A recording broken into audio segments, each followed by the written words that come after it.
감정가 64억 3,800만원짜리 3층 전체가 15억 4,576만원까지 떨어졌습니다. 전용 면적만 408평입니다. 지금 이 한방병원이 영업 중인 3층 전부가 하나의 매각 대상입니다. 그런데 이 물건 지난 6월에는 48억 5천만원에 낙찰됐습니다. 낙찰자는 잔금을 내지 않았고 입찰 보증금 2억 2천만원을 그대로 포기했습니다. 재매각 때 다시 나온 최저가는 22억 823만원, 이번에는 단 한 명도 들어오지 않았습니다. 결국 5회차 최저가는 15억 4,576만원, 감정가의 24%까지 내려왔습니다. 48억 5천만원을 쓴 사람이 있었는데 22억에는 아무도 손을 들지 않았습니다. 도대체 이 큰 가격 차이는 어디서 생긴 걸까요? 대출 때문이었을까요? 아니면은 임차인 때문이었을까요? 오늘 3층 전체 408평의 진짜 가치와 반드시 확인해야 할 위험을 실제 숫자로 따져보겠습니다. 안녕하십니까, 부동산 장인입니다. 여기는 대전 서구 갈마동, 길 하나를 사이에 두고 왼편은 둔산동 쪽이고 대전에서 가장 비싼 상권의 끝자락입니다.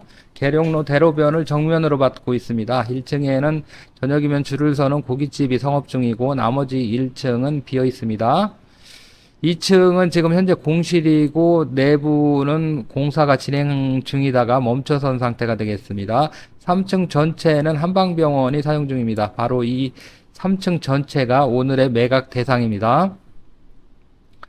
이 건물은 앞에서 보면은 3층인데 뒤에서 보면은 2층입니다. 후면 아파트 단지 쪽 집안이 높아서 뒤쪽 2층이 실질적인 1층 역할을 합니다. 그래서 3층인데도 대로에서는 간판이 정면으로 보입니다. 병원 자리로는 아주 좋은 조건입니다. 이 물건의 감정가는 64억 3,800만원, 토지가 19억 3,140만원이고 건물이 45억 660만원입니다. 작년 9월 100%부터 3번 연속 유찰됐고 올해 6월 4일 34%인 22억 823만원에서 드디어 응찰자 2명이 붙었습니다.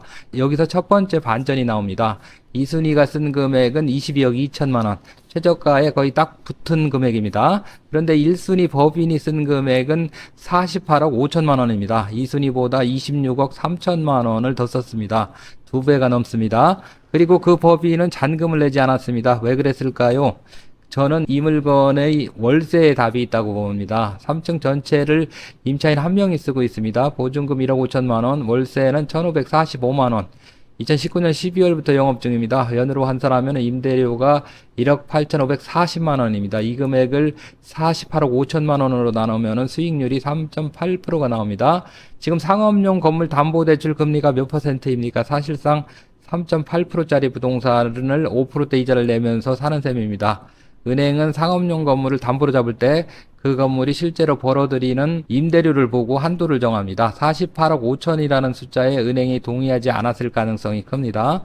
계약한 만큼 대출이 나오지 않았다 하면은 2억 2천을 포기하는 쪽이 더 싸게 끝난다는 계산이 나옵니다. 물론 이건 추정입니다. 다만 이순위가 쓴 22억 2천만 원은 수익률이 8.3%가 나옵니다. 두 사람의 판단 중 어느 쪽이 시장에 가까웠는지는 6월 4일 이후에 벌어진 일이 말해주고 있습니다. 권리관계로 넘어가겠습니다.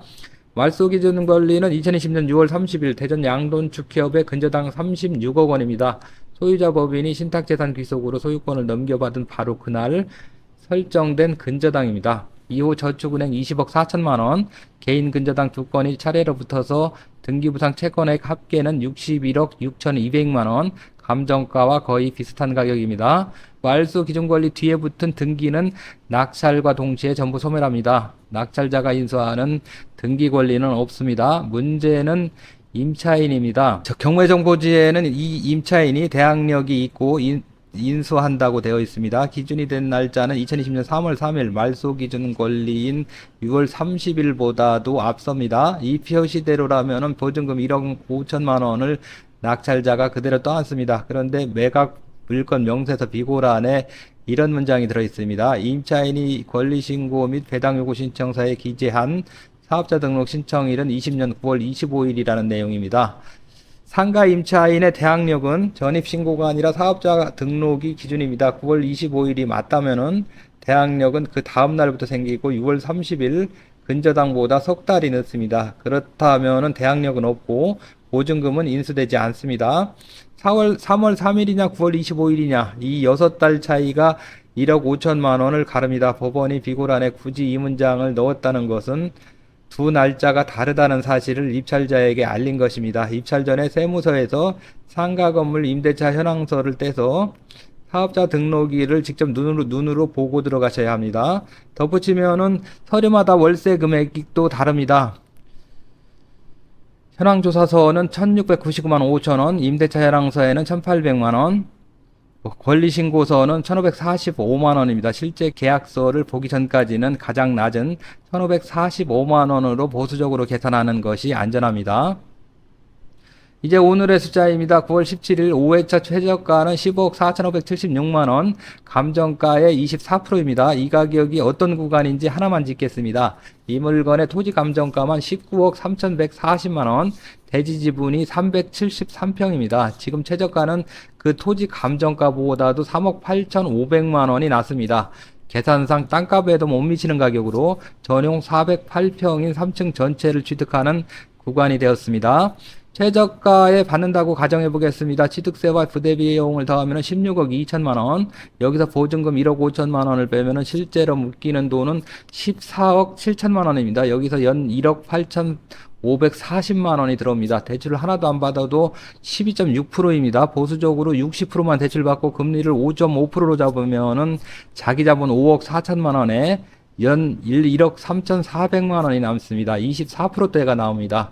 지난 회차 22억 기준으로 13%대 수준이었으니 한 번 더 유찰되면서 수익률이 2배 가까이 벌어진 겁니다. 그런데 이 수익률에는 전제가 하나 붙습니다. 병원이 계속 영업한다는 전제입니다.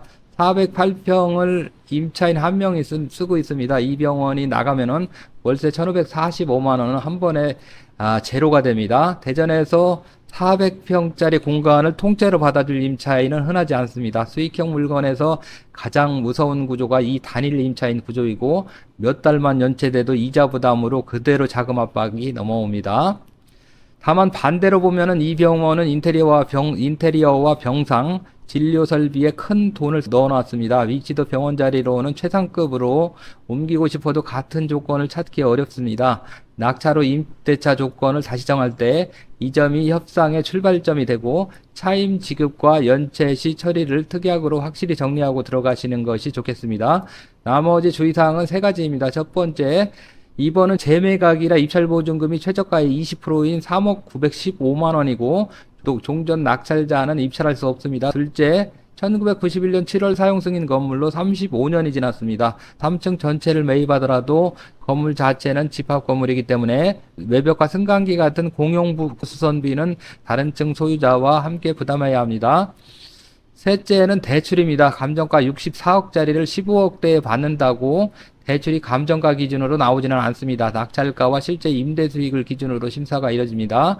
앞선 낙찰자가 2억 2천만 원을 포기한 이 사건이 그 확인을 건너뛰면 어떻게 되는지 보여주는 사례입니다. 정리하겠습니다. 대전 서구 갈마동 계룡로 대로변, 대지집은 373평, 전용 408평인 3층 전체 일괄 매각입니다. 9월 17일 최저가 15억 4,576만원, 감정가의 24%, 인수되는 등기 권리는 없고 임차인 대항력 여부 하나만 확인하면 되는 물건입니다. 병원을 직접 운영하실 계획이 있으신 분, 400평 단위 공간이 필요한 업종, 월세 1,545만원짜리 현금 흐름을 원하시는 분이라면은 이번 회차는 충분히 도전해 볼만합니다. 이 정도 면적을 한 덩어리로 살 수 있는 물건은 대전에서 잘 나오지 않습니다. 여러분이라면은 9월 17일에 들어가시겠습니까? 아니면은 10월 22일 10억 8,203만 원을 기다리시겠습니까? 댓글로 의견 남겨주십시오. 이 물건의 권리 분석과 입찰 대리가 필요하신 분은 부동산 장인에게 연락 주시기 바랍니다.